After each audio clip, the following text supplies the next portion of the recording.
ऋषि कहते हैं देवी के द्वारा वहां महादैत्यपति शुंभ के मारे जाने पर इंद्र आदि देवता अग्नि को आगे करके उनका त्यायनी देवी की स्तुति करने लगे। उस समय अभीष्ट की प्राप्ति होने से उनके मुख कमल दमक उठे थे और उनके प्रकाश से दिशाएं भी जगमगा उठी थी। देवता बोले, शरणागत की पीड़ा दूर करने वाली देवी हम पर प्रसन्न हो, संपूर्ण जगत की माता प्रसन्न हो, विश्वेश्वरी विश्व की रक्षा करो।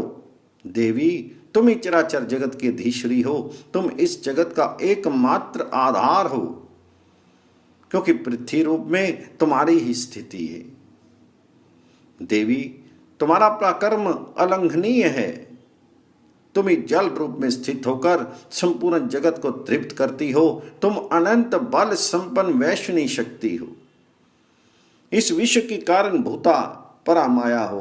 देवी तुमने इस समस्त जगत को मोहित कर रखा है, तुम ही प्रसन्न होने पर इस पृथ्वी पर मोक्ष की प्राप्ति कराती हो।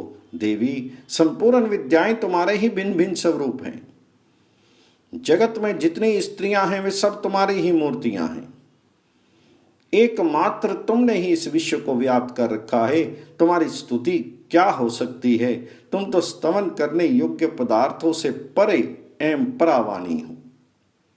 देवी जब तुम सर्वस्वरूप एवं स्वर्ग एवं मोक्ष प्रदान करने वाली हो, तब इसी रूप में तुम्हारी स्तुति हो गई। तुम्हारी स्तुति के लिए इससे अच्छी उक्तियां और क्या हो सकती हैं। बुद्धि रूप से सब लोगों के हृदय में विराजमान रहने वाली तथा स्वर्ग एवं मोक्ष प्रदान करने वाली नारायणी देवी तुम्हें नमस्कार है। कला काष्ठ आदि के रूप में क्रमशः परिणाम की ओर ले जाने वाली, परिवर्तन की ओर ले जाने वाली तथा विश्व का संहार करने में समर्थ नारायणी तुम्हें नमस्कार है। नारायणी तुम सब प्रकार का मंगल प्रदान करने वाली मंगलमयी हो, कल्याणदायिनी शिवा हो, सब पुरुषार्थों को सिद्ध करने वाली शरणागत वत्सला, तीन नेत्रों वाली एवं गौरी हो, तुम्हें नमस्कार है। तुम सृष्टि पालन और संहार की शक्ति भूता सनातनी देवी, गुणों का आधार तथा सर्वगुणमयी हो। नारायणी तुम्हें नमस्कार है। शरण में आए हुए दीनों एवं पीड़ितों की रक्षा में संलग्न रहने वाली तथा सबकी पीड़ा दूर करने वाली नारायणी देवी तुम्हें नमस्कार है। नारायणी तुम ब्राह्मणी का रूप धारण करके हंसों से जुते हुए विमान पर बैठती तथा कुश मिश्रित जल छिड़कती रहती हो, तुम्हें नमस्कार है। माहेश्वरी रूप से त्रिशूल, चंद्रमा एवं सर्प को धारण करने वाली तथा महान वृषभ की पीठ पर बैठने वाली नारायणी देवी तुम्हें नमस्कार है। मोरों और मृगों से घिरी रहने वाली तथा महाशक्ति धारण करने वाली कुमारी रूप धारणी निष्पापे नारायणी तुम्हें नमस्कार है। शंख चक्र गदा और शांग्र धनुष रूप उत्तम आयुधों को धारण करने वाली वैष्णवी शक्ति रूपा नारायणी तुम प्रसन्न हो, तुम्हें नमस्कार है। हाथ में भयानक महाचक्र लिए और दाढ़ों पर धरती को उठाए वाराही रूप धारणी कल्याणमयी नारायणी तुम्हें नमस्कार है। भयंकर नरसिंह रूप से दैत्यों के वध के लिए उद्योग करने वाली तथा त्रिभुवन की रक्षा में संलग्न रहने वाली नारायणी तुम्हें नमस्कार है।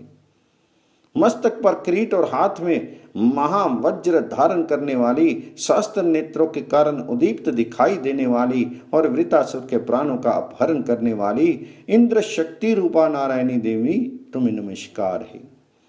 शिवदूती रूप से दैत्यों की महती सेना का संहार करने वाली, भयंकर रूप धारण तथा विकट गर्जना करने वाली नारायणी तुम्हें नमस्कार है।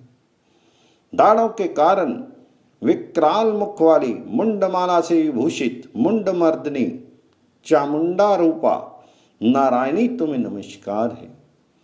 लक्ष्मी, लज्जा, महाविद्या, श्रद्धा, पुष्टि, स्वधा, ध्रुवा, महारात्रि तथा महाअविद्या रूपा नारायणी तुम्हें नमस्कार है।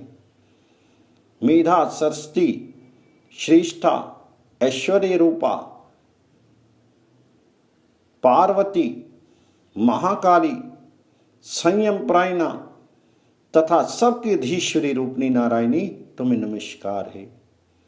सर्वस्वरूपा सर्वेश्वरी तथा सब प्रकार की शक्तियों से संपन्न दिव्य रूपा दुर्गे देवी, सब भयों से हमारी रक्षा करो, तुम्हें नमस्कार है।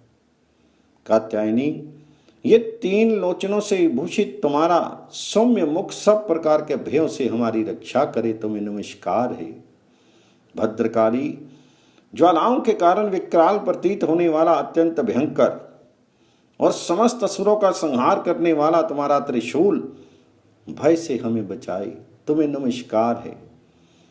देवी, जो अपनी ध्वनि से संपूर्ण जगत को व्याप्त करके दैत्यों के तेज नष्ट किए देता है, वह तुम्हारा घंटा हम लोगों की पापों से उसी प्रकार रक्षा करे जैसे माता अपने पुत्रों की बुरे कर्मों से रक्षा करती है। चंडिके, तुम्हारे हाथों में शोभित खड्ग जो असुरों के रक्त और चर्बी से चर्चित है, हमारा मंगल करे, हम तुम्हें नमस्कार करते हैं। देवी, तुम प्रसन्न होने पर सब रोगों को नष्ट कर देती हो और कुपित होने पर मनोवांछित सभी कामनाओं का नाश कर देती हो। जो लोग तुम्हारी शरण में जा चुके हैं उन पर विपत्ति तो आती ही नहीं है। तुम्हारी शरण में गए हुए मनुष्य दूसरों को शरण देने वाले हो जाते हैं। देवी अंबिके, तुमने अपने स्वरूप को अनेक भागों में विभक्त करके नाना प्रकार के रूपों से जो इस समय इस धर्मद्रोही मां दैत्यों का संहार किया है, वे सब तुम्हारी दूसरी कौन कर सकती है। विद्याओं में, ज्ञान को प्रकाशित करने वाले शास्त्रों में तथा आदि वाक्यों अर्थात वेदों में तुम्हारे सिवा और किसका वर्णन है, तथा तुमको छोड़कर दूसरी कौन ऐसी शक्ति है जो इस विश्व को अज्ञान में और अंधकार से परिपूर्ण ममता रूपी गड्ढे में निरंतर भटका रही हो। जहां राक्षस, जहां भयंकर विष वाले सर्प, जहां शत्रु, जहां लुटेरों की सेना, जहां दावानल हो, वहां तथा समुद्र के बीच में भी साथ रहकर तुम विश्व की रक्षा करती हो। विश्वेश्वरी, तुम विश्व का पालन करती हो, विश्व रूपा हो, इसलिए संपूर्ण विश्व को धारण करती हो। तुम भगवान विश्वनाथ की भी वंदनीय हो। जो लोग भक्ति पूर्वक तुम्हारे सामने मस्तक झुकाते हैं वे संपूर्ण विश्व को आश्रय देने वाले होते हैं। देवी, प्रसन्न हो, मैंने इस समय असुरों का वध करके तुमने शीघ्र ही हमारी रक्षा की है।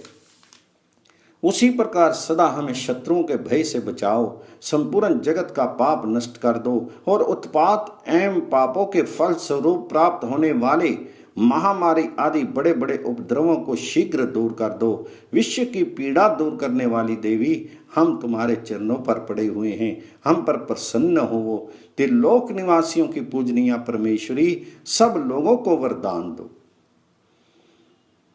देवी बोली, देवताओं, मैं वर देने को तैयार हूं।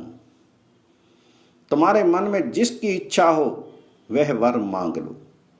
संसार के लिए उस उपकारक वर को मैं अवश्य दूंगी। तो देवता बोले, सर्वेश्वरी, तुम इसी प्रकार तीनों लोकों की समस्त बाधाओं को शांत करो और हमारे शत्रुओं का नाश करती रहो। तो देवी बोली, देवताओं, वे वस्वत मनवंतर के 28वें युग में शुंभ और निशुंभ नाम के 2 अन्य महादैत्य उत्पन्न होंगे। तब मैं नंद गोप के घर में उनकी पत्नी यशोदा के गर्भ से अवतीर्ण होकर विंध्याचल में जाकर रहूंगी और उक्त दोनों असुरों का नाश करूंगी। फिर अत्यंत भयंकर रूप से पृथ्वी पर अवतार ले मैं वैप्रचीति नाम वाले दानवों का वध करूंगी। उन भयंकर महादैत्यों को भक्षण करते समय मेरे दांत अनार के फूल की भांति लाल हो जाएंगे। तब स्वर्ग में देवता और मृत्यु लोक में मनुष्य सदा मेरी स्तुति करते हुए मुझे रक्त दंतिका कहेंगे। फिर जब पृथ्वी पर 100 वर्षों के लिए वर्षा रुक जाएगी और पानी का अभाव हो जाएगा, उसमें मुनियों के स्तवन करने पर मैं पृथ्वी पर एयोनिजा रूप में प्रकट होंगी और 100 नेत्रों से मुनियों की ओर देखूंगी।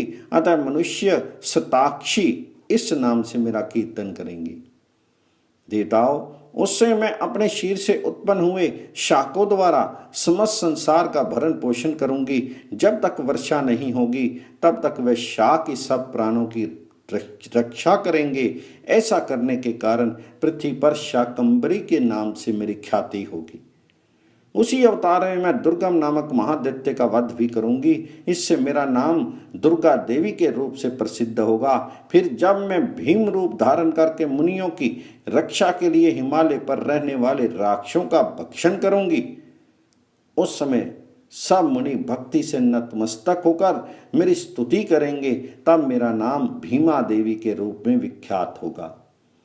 जब अरुण नामक दैत्य तीनों लोकों में भारी उपद्रव मचाएगा, तब मैं तीनों लोकों का हित करने के लिए 6 पैरों वाला असंख्य भ्रमरों का रूप धारण करके उस महादैत्य का वध करूंगी। उस समय सब लोग भ्रामरी के नाम से चारों ओर मेरी स्तुति करेंगे। और इस प्रकार जब जब संसार में दानवी बाधा उपस्थित होगी, तब तक अवतार लेकर मैं शत्रु का संहार करूंगी।